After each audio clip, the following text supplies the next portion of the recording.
Salut à tous, aujourd'hui on se retrouve pour une nouvelle vidéo. On va parler de la haie.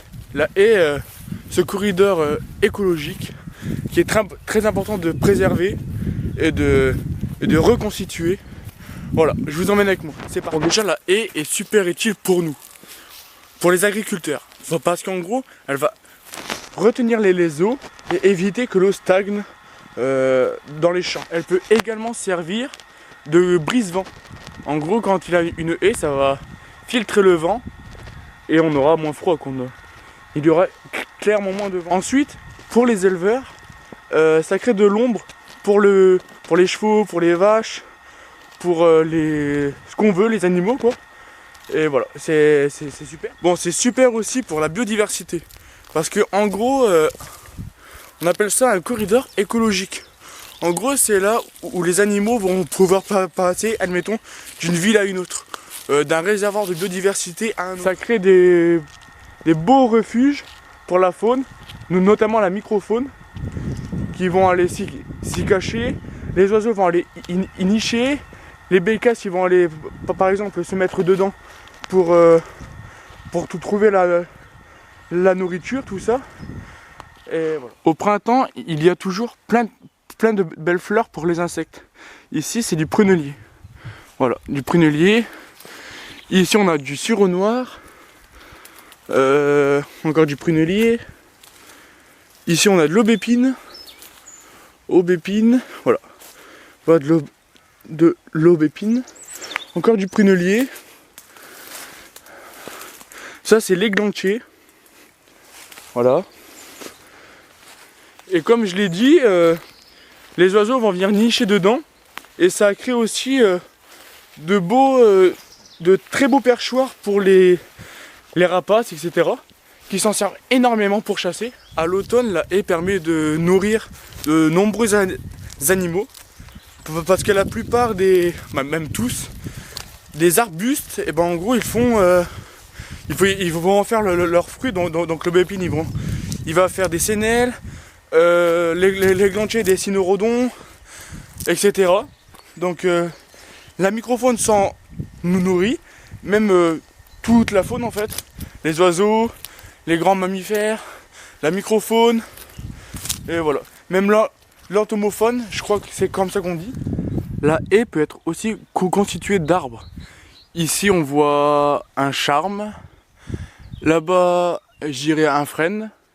Là un charme, et voilà.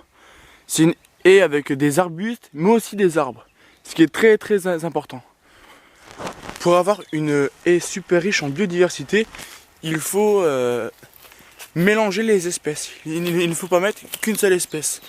Il faut mettre des espèces indigènes. Par exemple le fusain, le charme, il y a quoi d'autre, l'églantier, le prunellier, le troène. Voilà, il faut mettre énormément d'espèces, et plus on aura d'espèces d'arbustes, plus on aura de biodiversité. Aujourd'hui, il faut arrêter avec les haies de thuya et de laurier. Ces haies n'ont aucun... ils n'apportent rien à la biodiversité et à la nature. Ils ne font pas de fruits. Ils produisent pas de fleurs à nectar et les oiseaux ne peuvent pas y nicher. Il faut mettre des espèces indigènes et beaucoup de... Sur une haie, il y a 3 strates. Alors il y a la strate herbacée, donc c'est tout ce qui est les herbes et tout ça. Il y a la strate des arbustes, donc au milieu de la haie, il y a la strate des arbres, tout en haut. Et ces 3 strates sont super importantes, car il y a des animaux qui vont vivre en bas, d'autres au milieu et d'autres en haut.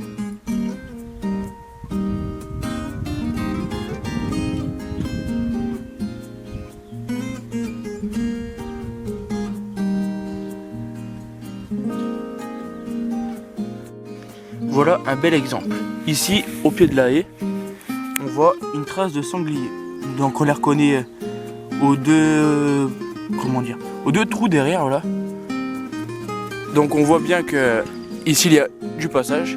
Et si vous voulez installer une caméra pour voir la faune dans un champ ou dans une pâture, je vous conseille fortement de le mettre au pied d'une haie. Et la plus dense et la plus haute possible. C'est là qu'il va y avoir le plus de passages et de la faune, comme je l'ai dit. Et voilà, c'est nickel. Ici, du chevreuil. Voilà, c'est la fin de la vidéo. Donc, j'espère que vous aurez appris.